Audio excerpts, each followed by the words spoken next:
So you want to make this the best year of your life, right? And you think to yourself, if I want to make this the best year of my life, I should probably read some books. But then that comes with the question, what books should I read? Well, me personally, I've read over 200 books in the past 17 years, nonfiction books, from science books to success books to business books to spirituality books to money books.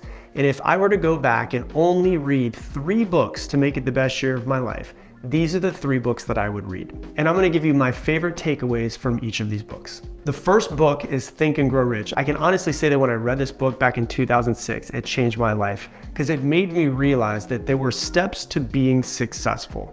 Before I read this book, I always thought that rich people were just rich because they were born with something. But when I first read this book, I realized that there were certain steps that when I took them, it would almost guarantee my success.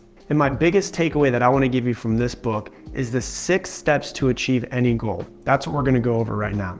Step number 1 is to figure out and get very clear exactly what it is that you want. And so instead of saying, I want to lose weight, get very clear on exactly how much weight you want to lose, what you want your body fat percentage to be at. Hell, even print out a picture of the person who has the body that you want so that you can fixate your mind on that goal. The second step is to figure out exactly what you're willing to give up in order to achieve that goal. So if weight loss is the goal, then what you want to make sure of is what you're going to give up. Maybe it's sweets, maybe it's alcohol, maybe it's drinking on the weekends with your friends, whatever it might be. You need to become very clear on what you're willing to give up in order to achieve the goal that you want to achieve.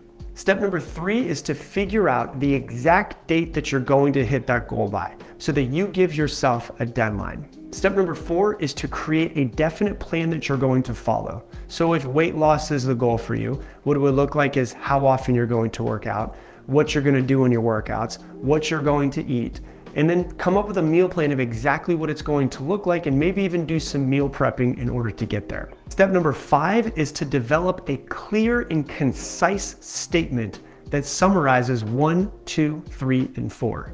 This clear and concise statement would be probably a maximum of about 5 sentences. And then step number 6 is to read this out loud to yourself every single morning and every single evening. What I would recommend is doing something called habit stacking. So while you're doing something like brushing your teeth, which is something you're already doing, you're going to be reading this statement to yourself every single time you get done brushing your teeth.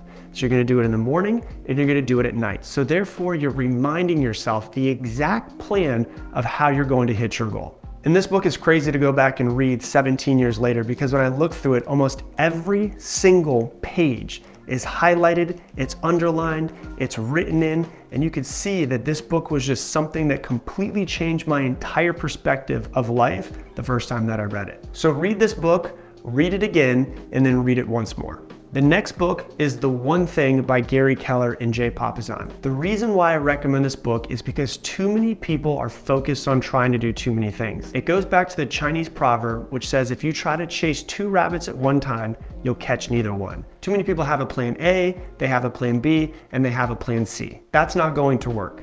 It goes back to what Will Smith said. There's no reason to have a plan B because plan B will distract from plan A. When you look at the most successful people in the world, they had one plan and they put all of their eggs in one basket. If you take LeBron James, for instance, he didn't play basketball when he was younger during the week and then play volleyball on the weekend just in case basketball didn't work out. No, he put all of his intentions, 100% of his effort into one thing and one thing only. And the reason why this book changed my life when I read it was because I had 2 businesses at the time. One of them, I had an Amazon company that was doing really well. And on the other side, I had my coaching business. And I was putting 50% of my effort into both of them, trying to make them both succeed. But after reading this book, I asked myself a really important question. If I fast forward my life 10 years from today, do I want to be known as the guy who's running an Amazon business, or do I want to be known as the guy who has a coaching business and is changing people's lives? That made it really easy to decide what I wanted to do. I didn't want to be the Amazon guy. I wanted to be the guy who was coaching people and changing people's lives. So I shut down the Amazon business and I put 100% of my focus into my coaching business. And that is when my business actually exploded. And my biggest takeaway from this book is their focusing question. And that question is, what is the one thing I can do such that by doing it will make everything in my life easier or unnecessary? Essentially, what is the biggest lever that I can pull in my life right now to make my life better?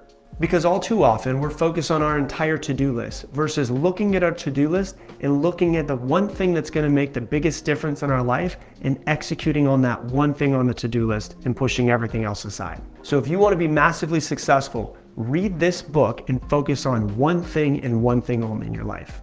And the last book is a book called Talent is Overrated. I rarely hear people ever talking about this book, but it goes back to a phrase that my very first mentor used to always tell me: hard work beats talent when talent doesn't work hard. So when you look at that phrase, you can see this across many different places in life. For instance, if we take football as an example, there's always people like Jamarcus Russell, who came out, was supposed to be the #1 pick. He was a #1 pick. He was supposed to be an amazing quarterback, and they ended up being a dud. But then you can also see other people who weren't talented, but they put in the work. People like Tom Brady. He was picked number 199 in the draft and became the greatest football player that's ever played.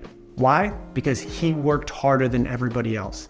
Reason why I love this book is because it shows you it doesn't matter how talented you are, doesn't matter where you come from, and it doesn't matter what your skill set is right now, but if you work your butt off, you can do anything that you want to in this world. And my biggest takeaway from this book is something that he calls deliberate practice. Deliberate practice every single day.